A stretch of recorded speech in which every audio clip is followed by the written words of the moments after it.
Humble woman takes in stranger and his son. Little did she know he was the most wanted man in the region. Emily Thompson always believed kindness was the only wealth that truly mattered.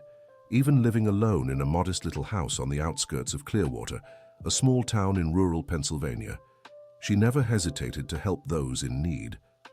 It was on a rainy March afternoon that she found Nathan and little Ethan under the awning of Mr. Jenkins' bakery.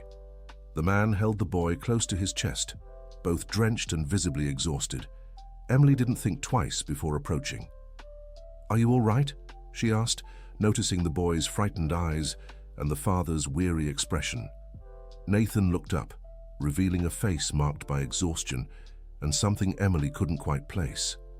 Maybe fear, maybe sadness. "We're just waiting for the rain to stop," he replied, his voice hoarse. "My name is Emily. I live just down the road. If you'd like, you can come to my place to get properly sheltered. I have hot coffee and a comfortable couch." The man hesitated, glancing around as if checking whether anyone was watching them. Emily noticed his nervousness, but assumed it was just shyness. "We don't want to be a bother," said Nathan, adjusting his son in his arms. "Nonsense. The boy is shivering from the cold. Come on, I won't take no for an answer." The determination in Emily's voice made Nathan relent. He stood up slowly, holding Ethan carefully, and followed the young woman through the wet streets of Clearwater. Emily's house was small but cozy. Light blue walls, simple yet well-kept furniture, and the lingering scent of cornbread from breakfast still in the air. Nathan observed every detail as if committing it all to memory. "Sit here on the couch. I'll grab some towels and make you some hot tea," said Emily, already heading to the bedroom. While she was gone, Nathan whispered something into the boy's ear, and he nodded. When Emily returned with the towels, she found them both sitting stiffly on the couch, as if ready to bolt at any moment. "Relax, you're safe here," she said, handing them the towels. "What are your names?" "I'm Nathan, and this is my son Ethan," he replied, drying the boy's wet hair. "What a lovely name," said Emily, smiling at the boy. "How old are you, Ethan?" The boy glanced at his father before answering. 5. "My, you're so grown already. You must be hungry, huh? I have fresh cornbread." Ethan's eyes lit up, but he looked at Nathan again before nodding. Emily noticed the dynamic but didn't comment. In the kitchen, as she prepared the snack, Emily reflected on her unexpected guests. There was something different about these two. The father seemed constantly alert, and the boy was unusually polite for his age. Not that it was bad, just uncommon. When she returned with the tray, she found Nathan looking out the window, watching the street intently. "The rain's letting up," she said, setting the tray on the coffee table. "Yeah," he replied, quickly turning back to the couch. "Thank you for your hospitality. As soon as it stops completely, we'll be on our way." "Where are you headed?" The question seemed to make Nathan uncomfortable. He exchanged a glance with his son before answering. "We're traveling, looking for a place to start over." Emily sensed there was more to the story, but respected his silence. She, too, knew what it was like to want privacy about one's past. Clearwater is a small town, but the people here are good. If you're looking for a place to stay, you might like it here. Nathan shook his head. "We can't stay. We have to keep moving." "Why the rush?" asked Emily, genuinely curious. "It's complicated," was all Nathan said.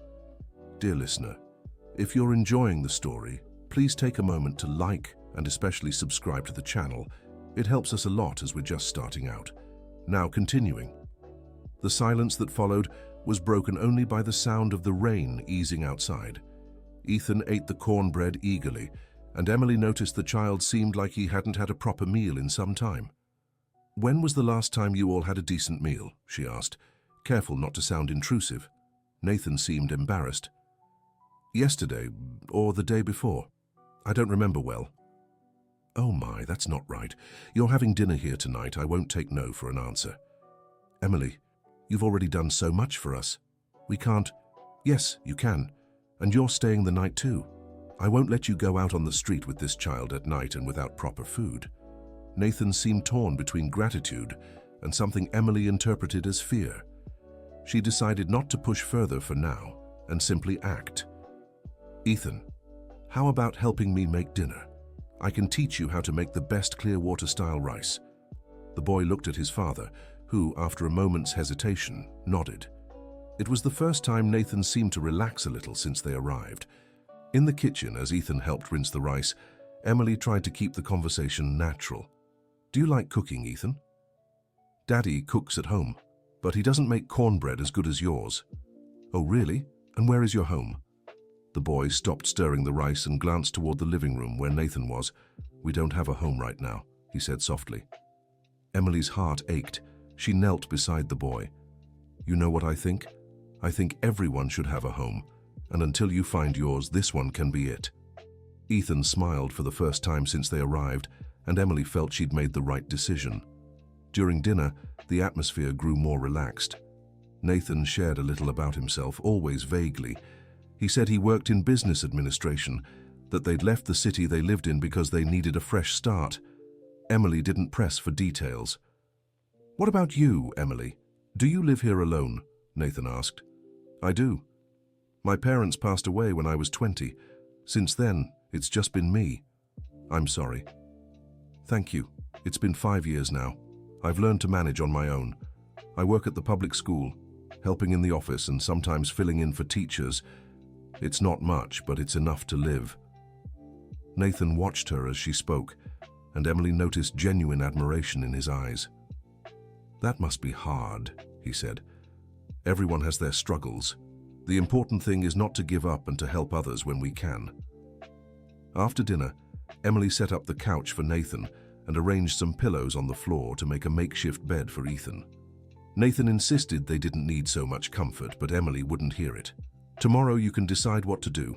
For tonight, rest. During the night, Emily woke to the sound of someone moving around the house. She got up slowly and saw Nathan in the kitchen looking out the window. Can't sleep? She whispered, careful not to wake Ethan. Nathan turned, startled. Sorry, I didn't mean to wake you. I was just checking something. Checking what? He hesitated, clearly torn between telling the truth and staying silent. Nathan, if you're in some kind of trouble, you can tell me. Maybe I can help. You wouldn't understand. Try me. Nathan looked out the window again before turning to her. Some people are looking for me, and when they find me, they'll want me to go back to a place I don't want to be. What kind of people? People with a lot of money and a lot of influence. Emily felt a chill in her stomach. For a moment it crossed her mind that Nathan might be a fugitive, that she could be in danger. But when she looked at the man before her, she saw only a desperate father trying to protect his son. Did you do something wrong? No, at least not in the way you're probably thinking. Then why are you running? Nathan ran a hand through his hair, a gesture of deep exhaustion. It's a long story, and the less you know, the better for you. Nathan, look at me, said Emily, gently touching his arm. I don't know what's happened in your life, but I know a good person when I see one. And you're a good person. Your son is a happy, well-mannered child, and that doesn't happen by accident. Nathan's eyes filled with tears. You don't know how hard it is to hear that after so long being treated like... He didn't finish the sentence, but Emily understood enough. Like what? Like someone who doesn't have the right to choose their own life. Emily fell silent for a moment, processing what she'd heard. What about Ethan? His mother? She left when he was 2. She couldn't handle the pressure. Said that life wasn't for her. What life? Nathan looked out the window again. A life where you're never free to be who you really are. The next morning, Emily woke up determined to convince Nathan and Ethan to stay a few more days. She didn't fully understand their situation, but she knew they needed care and stability. Good morning, she said, finding Nathan already awake on the couch with Ethan still asleep on the floor. Good morning. Thank you for everything, Emily. We'll leave after breakfast. Where to? The next town, always the next town. Nathan, that's no life for a child. I know, but it's all we have right now. Emily sat in the armchair across from the couch. What if I said you could stay here for as long as you need? I can't accept that. Why not? Because when they find me, and they always find me, you could end up tangled in something that's not your problem. What if it's just for a little while? Just until you get back on your feet? Nathan looked at his son, sleeping peacefully for the first time in weeks. Emily, you barely know me. Why would you do this? Because I believe God puts people in our path for a reason, and because I know what it's like to need help and have nowhere to go. The sincerity in Emily's voice moved Nathan deeply. He looked at Ethan again, who was smiling in his sleep. Maybe a few days wouldn't hurt. Good, then it's settled. Over the next few days, a routine settled into Emily's home. Nathan helped with chores and took care of Ethan while Emily went to work at the school. In the evenings, they ate dinner together and talked about small things, carefully avoiding Nathan's past. Ethan thrived in the stable environment. He played in the yard, helped in the kitchen, and even made friends with the neighborhood kids. Emily noticed how Nathan grew more relaxed each day, though he still checked the windows before bed. It was on the Thursday of the second week that everything changed. Emily came home from work to find Nathan hurriedly packing. "What's going on?" she asked, alarmed. "We have to leave, now." "Why? What happened?" Nathan stopped what he was doing and looked at her with a panic Emily had never seen before. "They're in town. Someone must have spotted us and told them. We're out of time." "Who's here? Nathan, explain this to me." "Private investigators. They work for my family." "Your family is looking for you? But that's a good thing, isn't it?" Nathan laughed bitterly. "You don't know my family." Ethan appeared in the living room, clearly confused by the commotion. "Daddy, are we leaving?" "Yes, son, we have to go. But I don't want to leave. I like it here. I like Aunt Emily." Emily Thompson's heart broke as she saw the despair on the child's face. "Nathan, please, tell me what's going on. Maybe I can help somehow." He stopped packing the clothes and looked at her. "Emily, my family has a lot of money. A lot. And they think that gives them the right to control my life, to decide where I live, who I'm with, how I raise my son. But you're an adult. You can make your own choices. Not when they use Ethan as leverage." Emily didn't understand right away. "What do you mean?" "They have very expensive lawyers. They say a father who's always running away isn't fit to raise a child. They threaten to take custody of Ethan if I don't go back home and accept their rules." The revelation left Emily shocked. "That's emotional blackmail." "Yes, but it's legal, and they have the power to enforce it." Emily looked at Ethan, who had sat on the floor with his stuffed bear, clearly sad at the prospect of yet another move.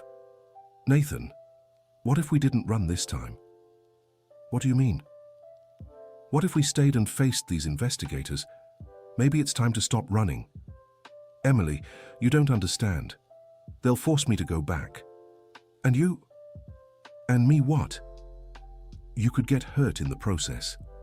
Emily stepped closer to Nathan and took his hands. "Nathan, look at me. Do you trust me?" "I do." "Then trust me when I say we can face this together. It doesn't have to be just you against the world." Nathan looked at Ethan, then at Emily, and finally at the half-packed suitcases on the floor. "I don't know, Emily. I'm afraid of what they might do. What if we talked to them, tried to explain the situation?" "You don't know my family. They don't listen. They just give orders." At that moment, someone knocked on the door. Nathan froze. "It must be them," he whispered. Emily took a deep breath. "I'll answer. You stay here with Ethan." "Emily, no. Trust me." She went to the door and opened it, finding two men in suits on the porch. "Good afternoon.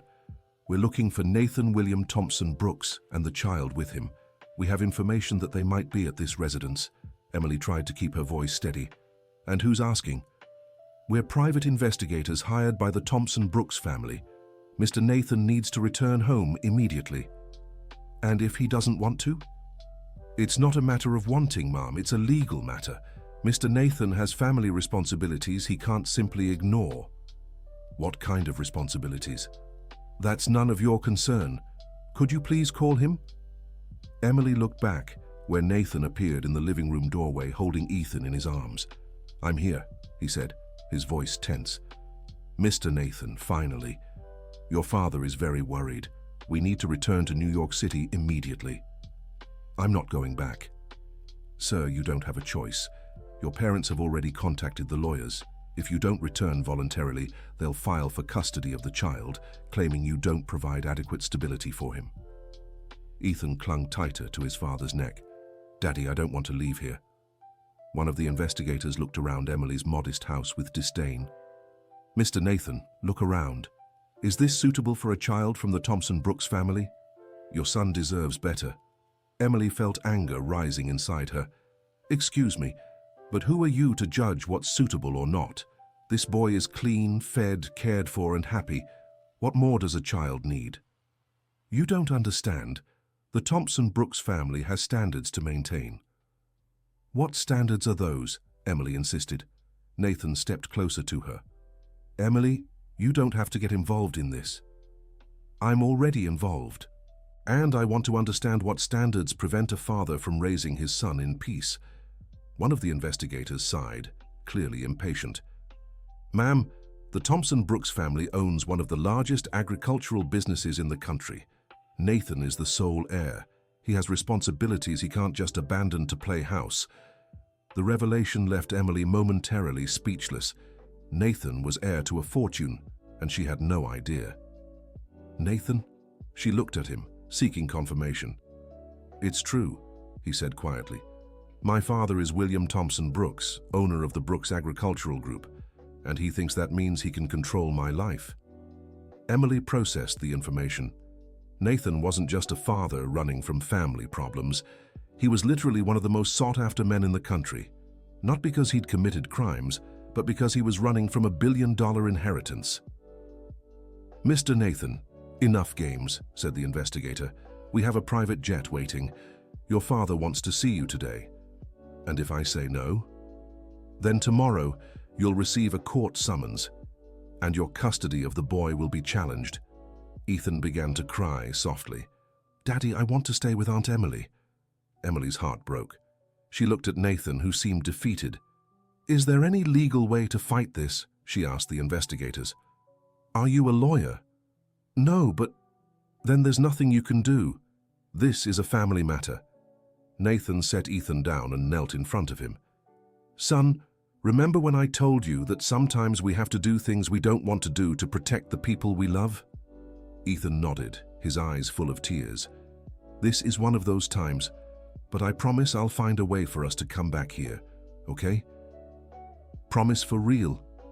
I promise. Nathan stood and looked at Emily. Thank you for everything, for giving us a home, even if just for a little while. Nathan, wait. But one of the investigators was already grabbing the bags. Let's go, Mr. Nathan. We can't be late. Dear listener, if you're enjoying the story, don't forget to like and especially subscribe to the channel. It helps us a lot as we're just starting out. Now, continuing. Emily watched helplessly as Nathan and Ethan were taken away. The boy waved at her from the car window, and she felt tears streaming down her face. In the days that followed, the house felt empty and silent. Emily tried to return to her normal routine, but everything reminded her of the two guests who had changed her life in just 2 weeks. It was at work that she had an idea. While talking to Mrs. Peterson, the school principal, about the situation, the older woman made an observation that changed everything. Emily, you said they threatened to take custody of the child because the father doesn't provide stability, right? Right. What if he did? What if he proved he has a stable life? How? Well, if he had a steady job, a home, an organized life, it would be harder for the family to argue against him, don't you think?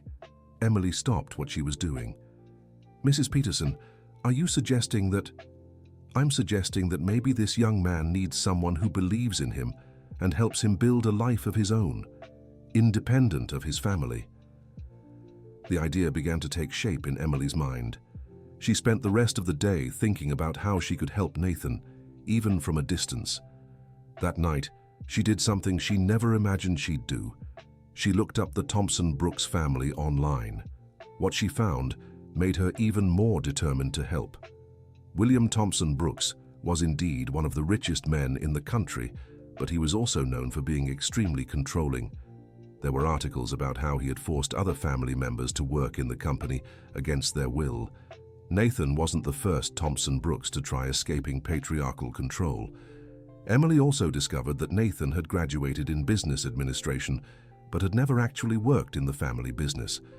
In several old interviews, William mentioned that his son was rebellious and needed to learn responsibility. But what caught Emily's attention the most was a news article from 3 years ago. Nathan had tried to start an NGO to teach basic business administration to small rural entrepreneurs, but the project had been sabotaged by his own family, who considered it a waste of time. He tried to do something on his own, Emily murmured, reading the article, and they wouldn't let him. The next day, Emily made a decision that surprised even herself. She asked for a few days off work and traveled to New York City. Finding the Thompson Brooks mansion wasn't hard. The address was in several articles about the family. What was hard was gathering the courage to ring the bell. When she finally did, she was greeted by a uniformed maid. "Good morning. I'd like to speak with Mr. Nathan William Thompson Brooks."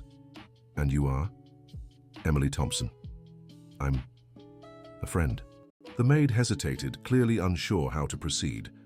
"Please wait a moment." Emily waited at the gate for nearly 15 minutes before the maid returned. "Mr. Nathan will see you in the garden." Emily was led through a property that looked more like a luxury hotel.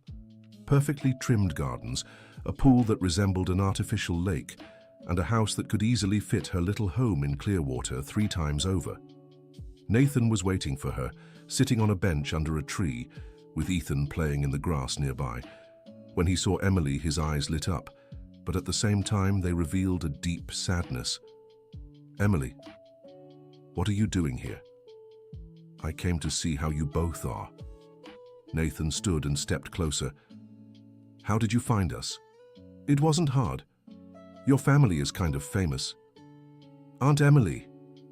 Ethan ran toward her, and she scooped him into her arms. "Hi, sweetheart. How are you?" "Sad," he said, honest in the way only children can be.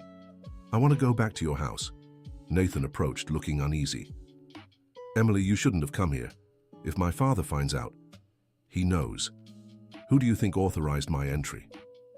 Nathan looked surprised. "My father wants to talk to you?" "Apparently, yes. The maid said he wants to see me soon." Nathan paled. "Emily, you need to leave, now. My father can be very persuasive, and not in a good way." "Nathan, look at me. Do you think I came all this way to run at the first sign of trouble? You don't understand. He'll try to buy you off, threaten you, do anything to make you disappear from our lives." "Why would he do that?" "Because he thinks anyone who supports me is a threat to the control he has over me." At that moment, an authoritative voice sounded behind them. "Nathan, bring your guests inside. We need to talk." Emily turned and saw a man around 60, well-dressed, with an expression that mixed curiosity and suspicion. "Dad," Nathan said, clearly tense.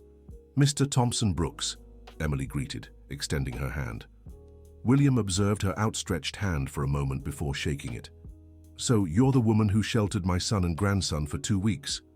"I am." "Interesting. Let's talk." They were led to a luxurious office with shelves full of expensive books and a huge portrait of William behind the desk.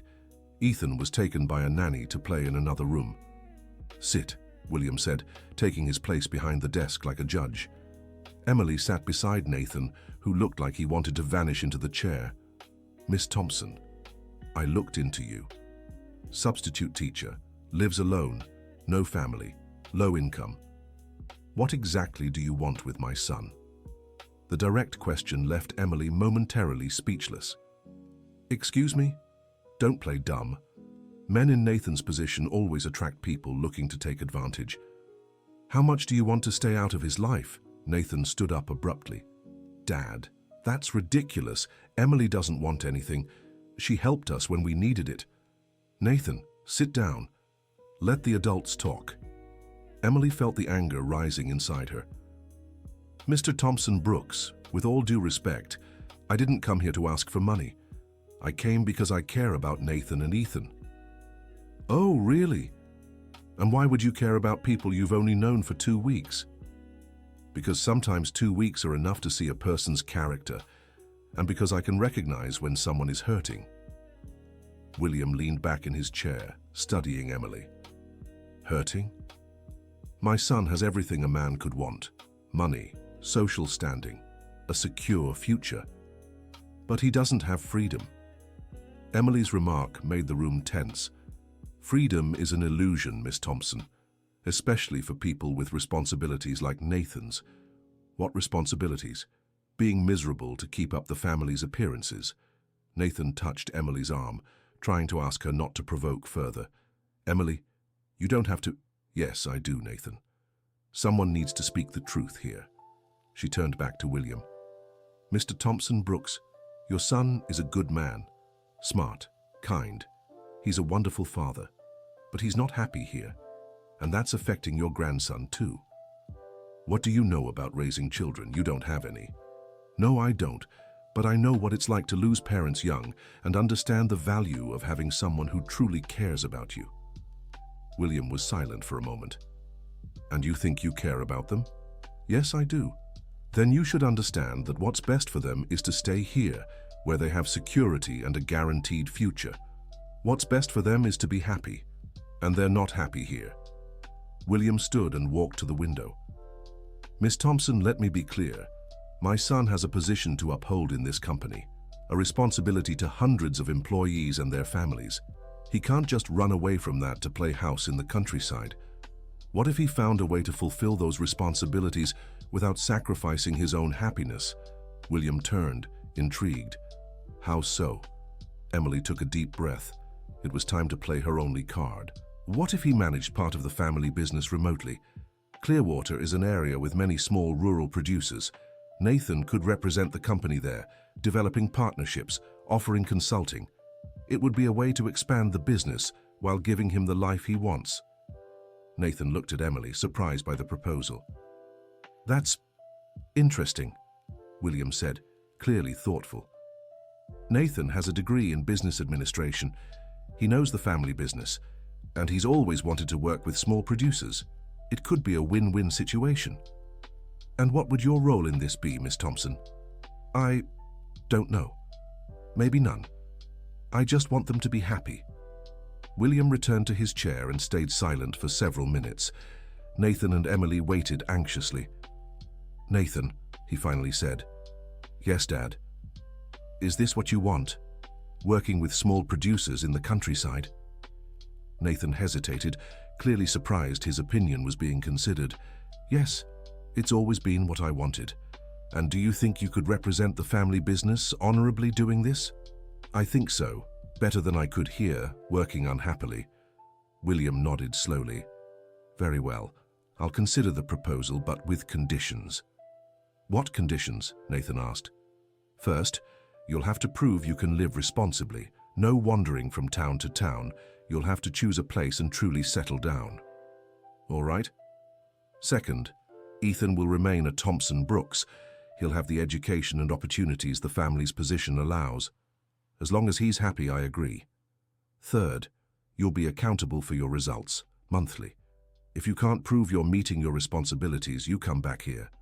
Nathan looked at Emily, who nodded encouragingly. I accept the conditions. William turned to Emily. And you, Miss Thompson, are you willing to help my son meet these conditions? The question caught Emily off guard. What do you mean? You seem to genuinely care about them, and you clearly have a positive influence on Nathan. If he's going to settle in Clearwater, he might need someone to help him integrate into the community. Emily glanced at Nathan, who looked hopeful for the first time in ages. If that's what Nathan wants, I'll help however I can. Excellent. Then it's settled. Nathan, you have 1 month to get organized, find a place to live, understand the local market, and present a work plan. If you can convince me you're serious about this, I'll release the necessary resources to get started. Nathan stood up, visibly emotional.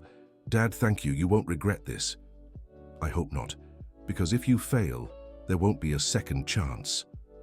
When they left the office, Nathan still seemed to be in disbelief. Emily, I don't know how to thank you.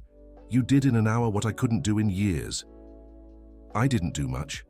I just told the truth. You saved my life. Our life. Ethan came running from the room where he'd been playing. "Daddy, are we going back to Aunt Emily's house?"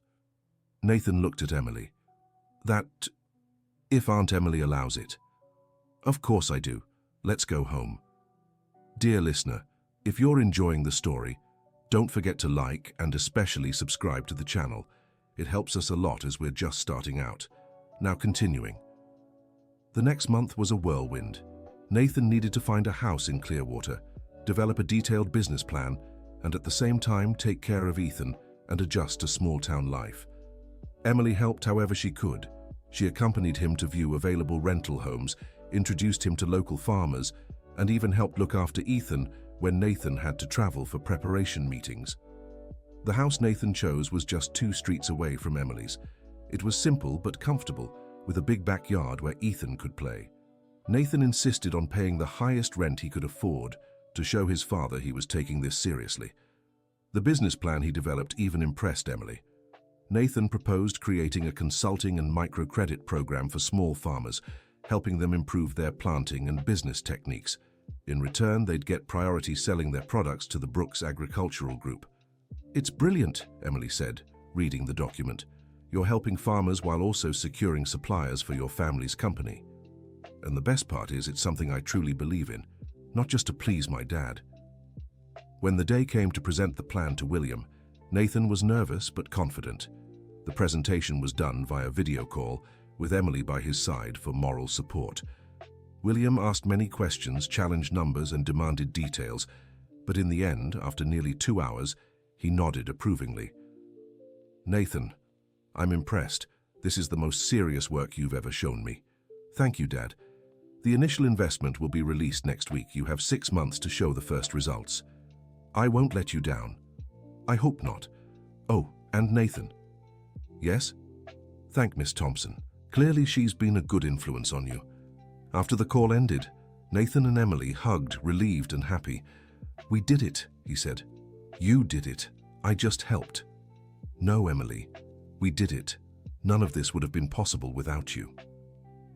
Ethan walked into the room from the kitchen where he'd been eating a snack. "Daddy, can we stay here forever now?" Nathan picked him up. "Yes, son. Now we can stay." The following months were filled with hard work, but also great happiness. Nathan threw himself into the project with passion, traveling around the region to meet producers, organizing workshops on rural business management, and negotiating partnerships. Emily continued working at the school, but spent her free time helping Nathan with the administrative side of the project. They had set up a small office in his house, where she assisted him with reports and presentations. Ethan adjusted perfectly to life in Clearwater. He made friends at school, played in the backyard, and loved accompanying his father on farm visits. The boy who had arrived in town frightened and unsure of himself was now a happy, confident child. The relationship between Nathan and Emily also evolved naturally. What had begun as gratitude turned into a deep friendship, and then into something more. They didn't talk about it openly, but it was obvious to everyone around them that genuine feelings were growing between them. It was Mrs. Peterson, the school principal, who first brought it up. "Emily, may I ask you something personal?" "Of course, Mrs. Peterson." "You and Nathan, are you just friends?" Emily blushed. "It's complicated." "Why complicated? Anyone who sees you together can tell you care for each other. He's been through a lot of changes. I don't want to pressure him." "My dear, sometimes you have to take a little risk to be happy." That conversation stayed in Emily's mind for days. She knew she felt something special for Nathan, but feared he might misinterpret it as interest in the family's money, as William had initially suggested. The situation resolved itself unexpectedly one Saturday afternoon. Emily was in Nathan's makeshift office, helping him prepare the monthly report for his father, when Ethan walked in. "Aunt Emily, can I ask you something?" "Of course, sweetheart. Do you like my dad?" The child's direct question left both Emily and Nathan speechless. "Of course I do, Ethan. I like both of you very much." "No, Aunt Emily. Like a girlfriend." Nathan intervened, embarrassed. "Ethan, that's not a question you should ask." "But Dad, I want Aunt Emily to be my real mom." A long, tense silence followed. Ethan looked expectantly between the two adults.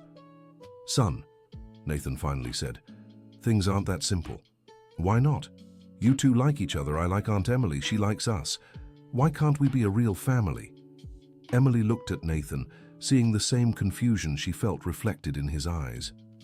"Ethan," she said gently, "what you're suggesting is very serious. Adults need to be sure about these things." "But aren't you sure?" Nathan ran a hand through his hair, a gesture Emily knew well. "Ethan, how about you go play in the backyard while Aunt Emily and I talk about this?" "Okay, but you'll really talk, right? You won't pretend I never asked." "We'll talk," Nathan promised. After Ethan left, they sat in silence for a few minutes. "I'm sorry," Nathan finally said. "He shouldn't have—" "Nathan, he's right." "Right about what?" "About us caring for each other. At least on my part." Nathan looked at her, surprised by her honesty. "Emily, I know it's complicated. I know you've been through so much, that your life has completely changed. But I can't pretend I don't feel anything." Nathan stood and walked to the window. "Emily, do you know what my biggest fear is?" "What?" "That one day you'll wake up and realize you got involved with the wrong person, that this whole situation was a mistake." "Why would I think that?" "Because you didn't know me when you helped me. You didn't know about the money, the family, about anything. And now that you do, maybe—" "Nathan, look at me." He turned. "Do you really think I care about that? About money, about social status? If I cared, I'd have any of those things in my life. Then what do you care about? About you being happy, about Ethan being happy, about you two being a family. And you? Would you be happy being part of that?" Emily stood and moved closer to him. "Nathan, these last few months have been the happiest of my life. Not because of money or anything external, but because for the first time I felt like part of something bigger than myself." Nathan looked into her eyes, and Emily saw him wrestling with his own insecurities. "Emily, You don't have to decide anything now. Don't feel pressured. I just wanted you to know how I feel." Nathan took her hands. "You know what's funny? I always knew I felt different with you. From the very first day. But I was so afraid of ruining everything. You won't ruin anything. Whatever happens, it won't ruin our friendship. And if it's more than friendship, then we'll figure it out together." Nathan smiled for the first time in their conversation. "Ethan is going to be so happy. And you? Will you be happy?" In response, Nathan kissed her softly. It was a kiss full of caution, but also promise. When they pulled apart, both were smiling. "I think that answers your question," he said. From the backyard, Ethan's voice called out, "Daddy! Aunt Emily, have you talked yet?" They laughed, still holding hands. "Let's tell him," Emily said. "Let's. But first, I need to ask you something." "What?" "Are you sure you want to step into this crazy life? Wealthy family, pressures, expectations.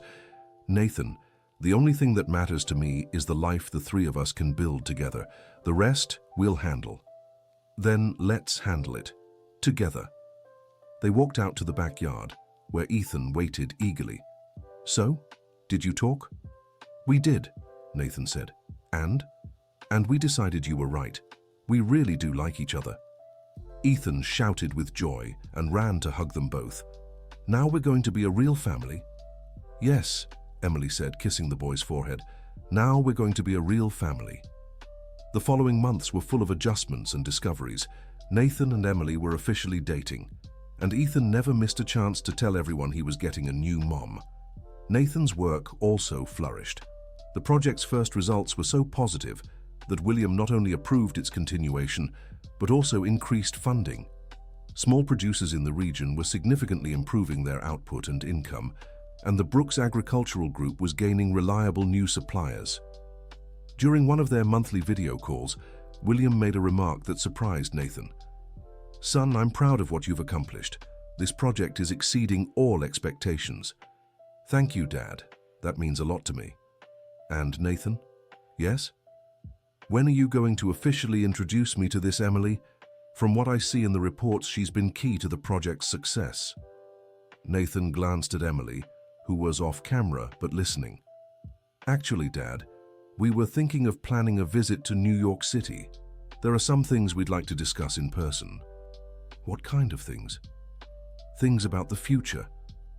William smiled, and for the first time, Nathan saw genuine joy in his father's expression. I look forward to that conversation and to getting to know the woman who managed to make my son grow up. 3 weeks later, Nathan, Emily, and Ethan were back at the Thompson Brooks mansion in New York City. But this time, the atmosphere was completely different. William welcomed Emily with genuine warmth and even prepared a special lunch in honor of their visit. "Emily," he said during the meal, "I owe you an apology." "Why, Mr. Thompson Brooks?" "For misjudging your intentions when we first met. Clearly you are a person of integrity, and you've been the best thing to happen to my son and grandson." "Thank you. That means a lot coming from you. Now, tell me about your plans." Nathan took a deep breath. "Dad, Emily and I want to get married." William didn't seem surprised. "I imagined as much. And when do you plan to do it?" "In December. We want a simple ceremony in Clearwater with the people from the community." "Simple? Nathan, you're a Thompson Brooks.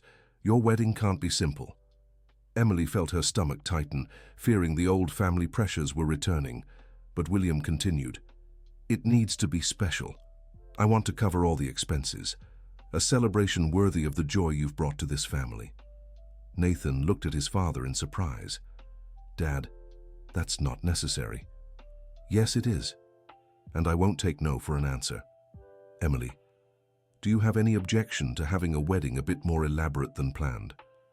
Emily glanced at Nathan, who smiled and nodded encouragingly. "If it makes you happy, I have no objection." "Wonderful. Then it's settled. I'll have my assistant contact you to arrange everything." Ethan, who had stayed quiet during the serious conversation, finally spoke up. "Grandpa, at Aunt Emily and Daddy's wedding, can I be the ring bearer?" "Of course, my dear. You'll be the most handsome ring bearer in the world."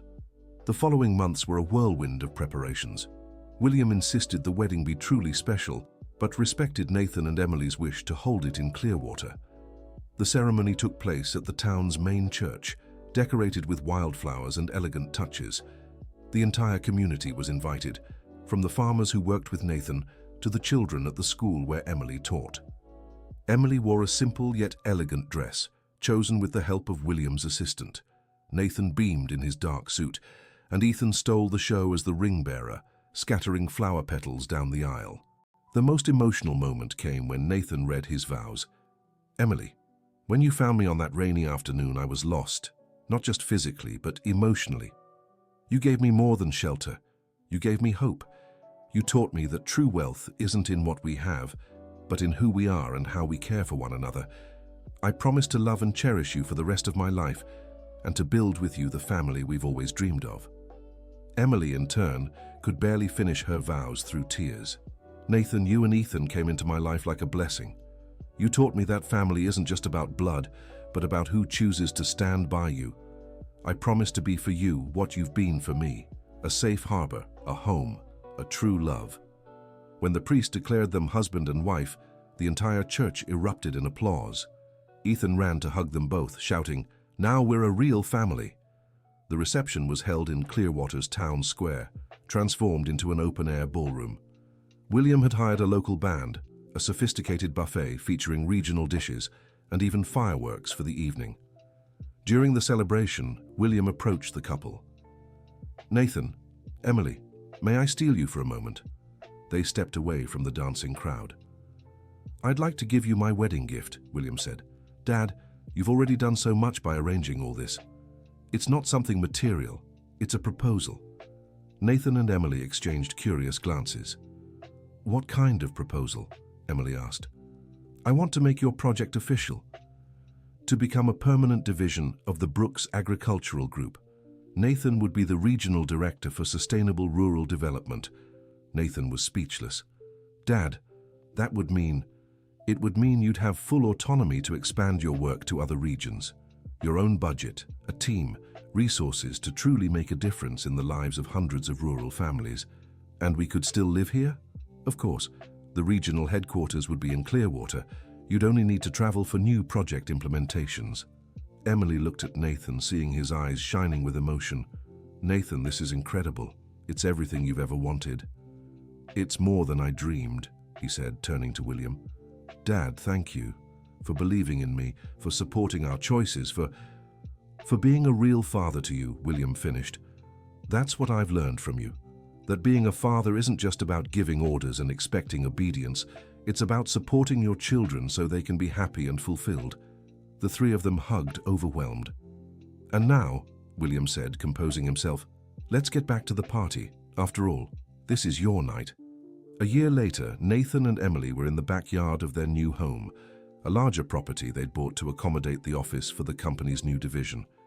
Ethan played with a puppy they'd adopted, and Emily rocked gently in a chair, her belly now clearly visible. What are you thinking about? Nathan asked, sitting beside her. How life can change in such a short time.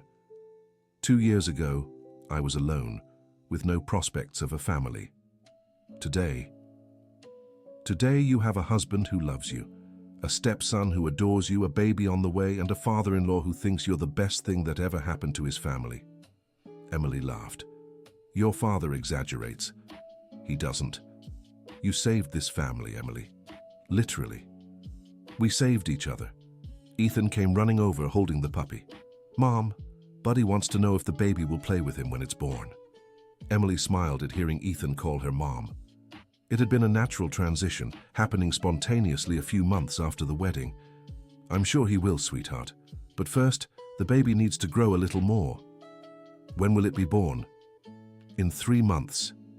That's too long, Ethan complained, making the adults laugh. Time will fly, Nathan said, lifting his son into his lap.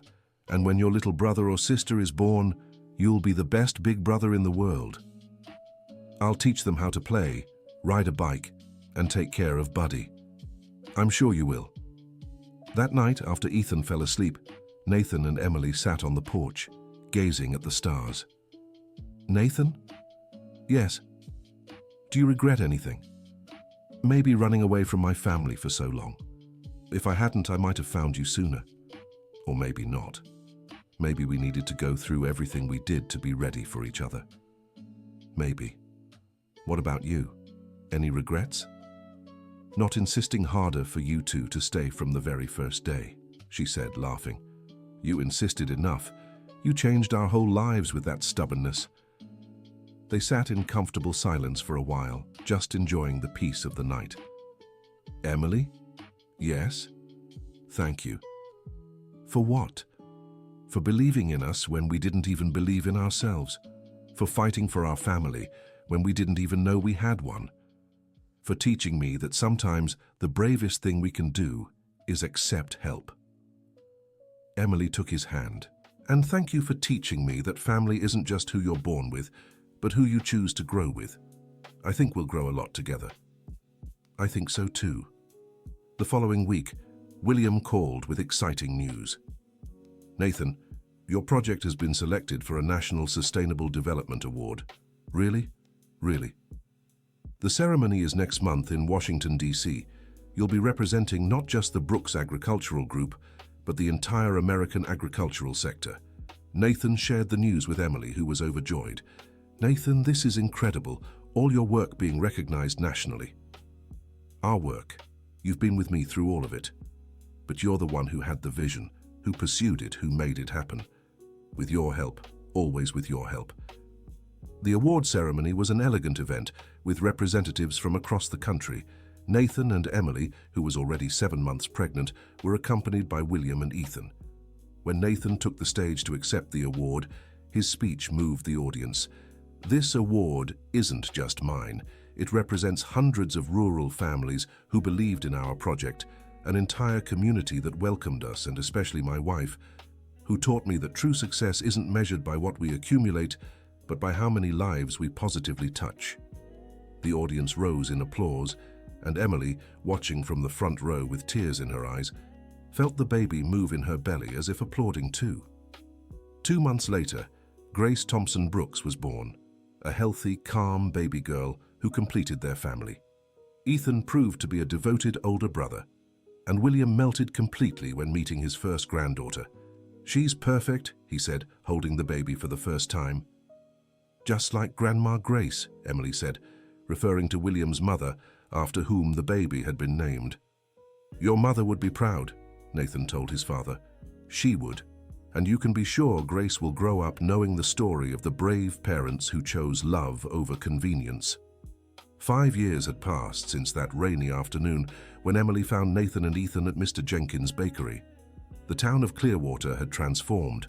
The rural development project had expanded across the region, bringing prosperity and opportunities to hundreds of families.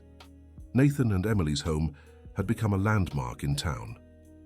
It was common to see farmers, students, even journalists and researchers from other areas visiting to learn about the project changing the face of American agriculture.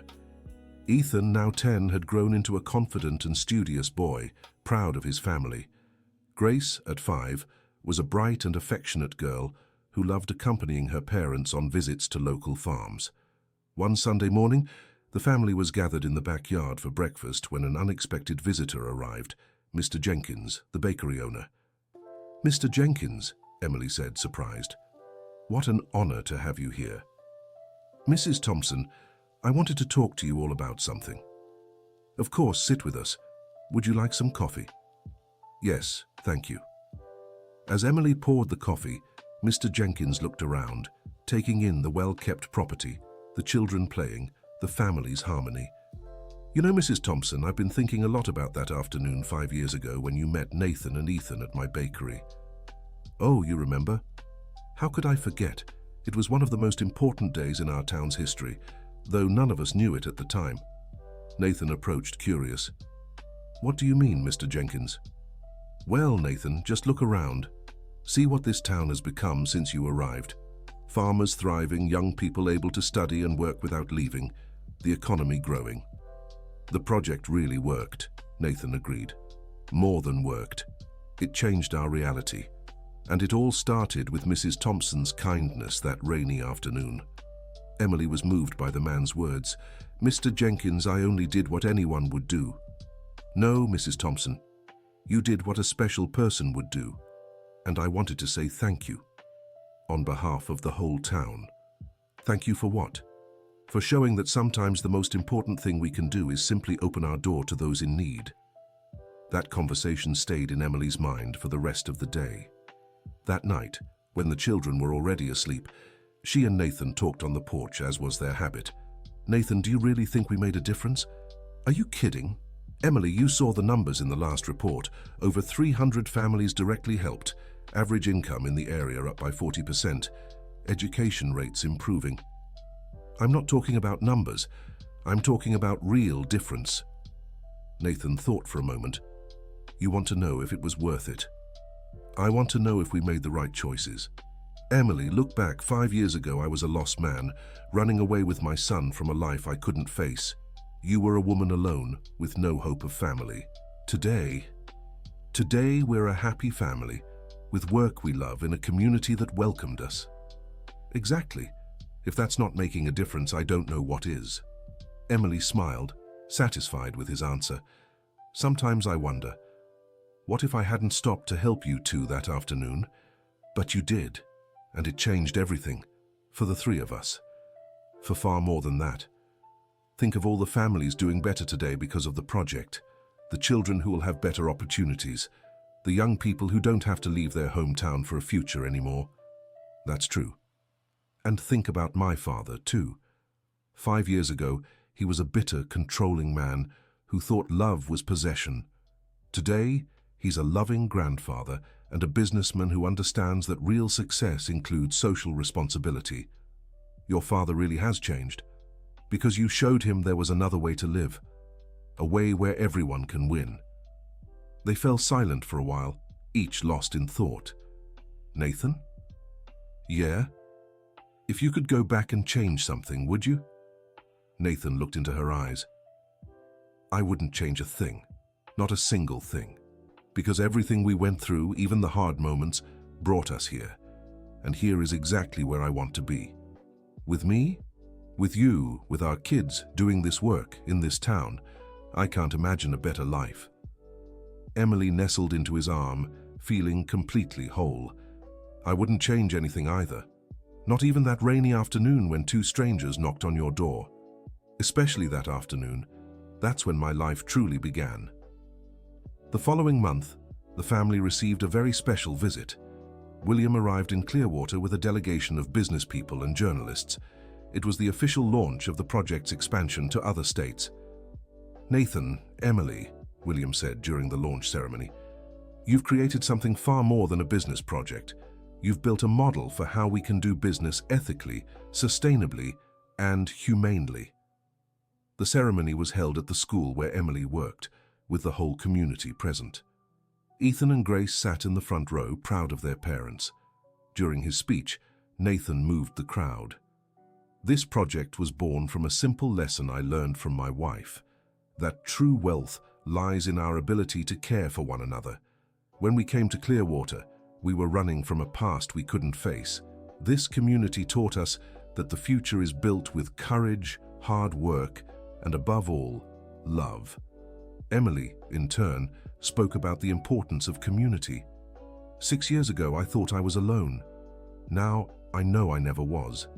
This community was always here, ready to welcome, to support, to grow together. All we did was organize the strength that was already here." After the ceremony, while the celebration continued in the square, the family gathered in a quieter corner. "Daddy," said Ethan, "do you think when I grow up, I'll be able to help people like you do?" "Son, you already do. Every time you're kind to a classmate, every time you study to be a better person, every time you look after your sister, you're helping. But I want to help like you do, with projects and everything. And you will, if you want to. But always remember, no matter what you do in life, the most important thing is to do it with love and with others' well-being in mind." "I'll remember." Grace, who was sitting on Emily's lap, pointed to the fireworks starting to light up the sky. "Mommy, so pretty. It really is, sweetheart. Just like our life." William walked over to the group, carrying 2 glasses of champagne for Nathan and Emily. "A toast," he said. "To what?" asked Nathan. "To family, to courage, and to the miracles that happen when good people find each other." They raised their glasses, watching the fireworks illuminate Clearwater's sky. "Grandpa," said Grace, "tell us a story." "What story would you like to hear, my little granddaughter?" "The story of how Mommy and Daddy met." William smiled, lifting her onto his lap. "Once upon a very rainy afternoon, when a dad and a boy needed shelter under an awning—" "I know this story," interrupted Ethan. "I was there." "That's right, you were," William laughed. "And do you remember what happened next? A really pretty lady showed up and offered us shelter in her house." "And what didn't she know? That she was going to change everyone's lives," Ethan said proudly, knowing the story well. "Exactly. And do you know why she did it?" "Why?" Grace asked. "Because she had a very, very big heart. And big hearts always find other people with big hearts." Nathan and Emily exchanged a glance, smiling. After all these years, the story never failed to move them. "And did they live happily ever after?" Grace asked. "They are living happily ever after," Ethan corrected. "The story isn't over yet." "That's true," said Emily. "Our story is just beginning." The end. So, what did you think of this story of love and new beginnings? Do you think Emily made the right choice by welcoming Nathan and Ethan that rainy afternoon? Tell us in the comments, which part moved you the most?